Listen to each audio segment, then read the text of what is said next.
Thank you, Laskin Cola. Taoiseach, this is going to be my last leader's question to you as your term as Taoiseach draws to a close. In the 2.5 years, I have raised well over 50 questions of serious national and West Cork concerns to you. And looking back at these issues, I have to say many of them got worse rather than better under your leadership. The same frustration we experience in West Cork, I noticed in County Cavan last night at the launch of Councillor Shane P. O'Reilly's campaign for the next general election for the rural independent group for Cavan Monaghan. A packed room there vented their anger at this government and gave us and Shane P. a clear mandate. Taoiseach, I will go back 2.5 years, and the first for the chop under your guidance was the fishing industry, which is almost destroyed with your acceptance of a shocking Brexit deal, plus sea fisheries penalty points that you signed into law, as well as an inability to fight for any extra quota, not even bluefin tuna, when the rest of Europe has this quota. I have raised the concern of farming crisis, and ye being asleep at the wheel, which has seen the destruction of farm incomes as you plough ahead with this ludicrous green policy of cutting the national herd, as well as applying carbon tax to farm fuel, thus crippling the farm sector. I raised our energy independence deal and the over-reliance on UK for our fuel.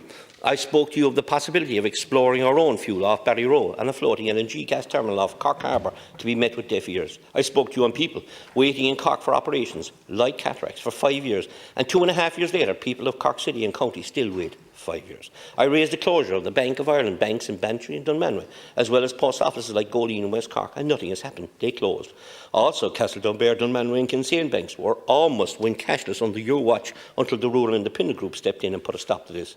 Bantry General Hospital is a huge concern always for my constituents, and in your term, the new E&E unit was closed to the public for close to a month. Not a sod turned on this ever-promised endoscopy unit or stroke unit in your time as Taoiseach. Also, your only visit to the hospital was overshadowed days later with the announcement of 7 beds to be closed in the mental health unit at the hospital, funding for Keelbeg Pier in Union Hall, a standalone statue in Dublin to General Michael Collins, the closure of co-action houses in Castleknock, a helicopter service to Dursey Island as people have no fresh food there, Clonakilty water shortages, crisis in the ambulance service for patients and staff, all issues I raised to you in your term, and they fell on deaf ears up to now. Taoiseach, on the 2nd of June 2021, I raised the AERO report compiled by the Cork County Council. This independent report showed that the Cork County was 52 years behind other counties in funding for projects like LIS, CLAR funding, roads funding, grant and rural regeneration funding, and the report found that Cork County was the 4th lowest county in the country to get leader funding, in spite of being the largest county in the country. To address this independent report, I pleaded with you, Taoiseach, in June 2021 to meet with the Din Fianna Fáil Mayor Gillian Coughlin to address this astonishing shortfalls for the Cork County. And to my astonishment, neither you, Minister Michael McGrath, or Minister Pascal Donoghue ever met the Council to discuss and address this critical independent report for Cork County, which, if acted on, could help bring Cork County up to funding levels of the rest of Ireland. Taoiseach, why have you not met with the Cork County Council to address this report in your term as Taoiseach? Well, thank you, Deputy, for raising those range of issues. And could I say at the outset that the country has enjoyed full employment for the last two years coming out of COVID, and West Cork hasn't been immune from that. Agricultural incomes have gone up, despite what you said earlier, over the last number of years, and went up significantly last year. And I was in Ringaskiddy at the weekend, on Saturday. The Mayor of Cork was there as well, and he would have witnessed a transformation in the community centre in Ringaskiddy, reflecting the huge, strong spirit of that community, but also the very strong leader grant of about 300,000 that was responsible for the transformation of the community centre. Energy neutral, or carbon neutral, very energy efficient, wonderful room. And it was an illustration, really, of the transformation that has happened across not just West Cork, but rural Ireland, in terms of the allocation of substantial funding, in terms of also working opportunities created within community centres like that, as there has been in this one. That's just one example of huge money, like 379 million since 2020 has been allocated by the Department of Rural Community Development to projects under the Rural Regeneration and Development Fund. You didn't mention that once in your commentary. It's almost as if you didn't see any of it. The outdoor recreation infrastructure scheme, the public realm work that's ongoing across West Cork in many areas. CLAR, the Town and Village Renewal Scheme and the Local Improvement Scheme, but you simply ignored it all. It's as if it never happened for you. Even though you're agitating a lot for it, and you were ringing up departments and ringing county councils and ringing everybody to get a slice of the action. And you're good, and that's no harm. I don't have any issue with you doing that. And then you'll endeavour, as usual, to claim credit for it over the government deputy, Christopher O'Sullivan, or something like that. And I think you should talk to the mayor of County Cork. He's opening a lot of things as well. The new the urban relief road in Carrigaline, for example, which has just transformed the congestion issues in Carrigaline, for example, and gives a very quick access to Manane and all the way down along, you know.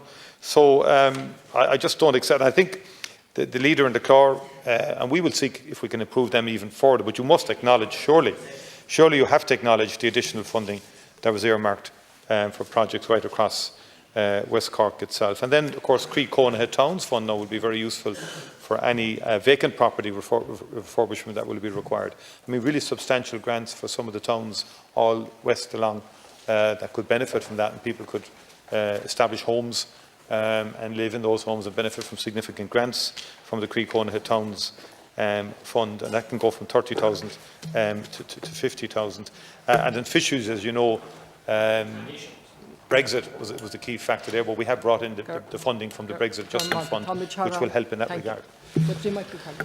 Thank you, Taoiseach, for your reply, and thank you for your trip around Ringaskiddy and Carrigaline, your own constituency, where all these projects you're talking about is open. But we'll talk about West Cork, where much has happened in your run. And I did ask you about the Aero report, and why didn't you meet with the Council, and you refused and continue to refuse to meet. Your inability to address this independent report that shows quite clearly that Cork County is an astonishing 52 years behind in all state funding levels, left the Cork County Council with no choice but to raise the rates for the hard-pressed businesses by 3.5% yesterday. You had almost 2 years to deal with this report, but you choose, for whatever reason, to shut a blind eye. The same blind eye as you showed to our roads in West Cork. I expected some hope as a leader from Cork. You would have seen the desperate need for a bypass in Inishannon, the finishing of the southern bypass in Bandon, and progress plans for the northern relief road in Bandon, coupled with the Bantry relief road. But nothing has happened other than pothole repair on these vital roads. On the N71 from Bandon to Clonakilty and Clonakilty to Skibbereen, you can spend 20 to 30 minutes behind a lorry or a tractor days, as the plea for simple passive base to be funded again fell on deaf ears. Taoiseach, can you tell me, after 2.5 years as leader of our country, what will be your legacy to the people of West Cork? Because I can see little or none. I'll say, Deputy, that there's been a 50% increase, by the way, in leader funding to West Cork, the Cork County in general. And in terms of, you know the Bandon flood relief, huge public funding gone into that. 5 million going into the Bandon public realm project, the Clonakilty flood relief scheme, the Skibbereen flood relief scheme. There's very significant public monies going into West Cork, and you know that, and will continue to go into West Cork. And I travel West Cork a lot, particularly during the summer when we have a lot of championship matches in West Cork, because the county board always sends us down to West Cork for a variety of reasons.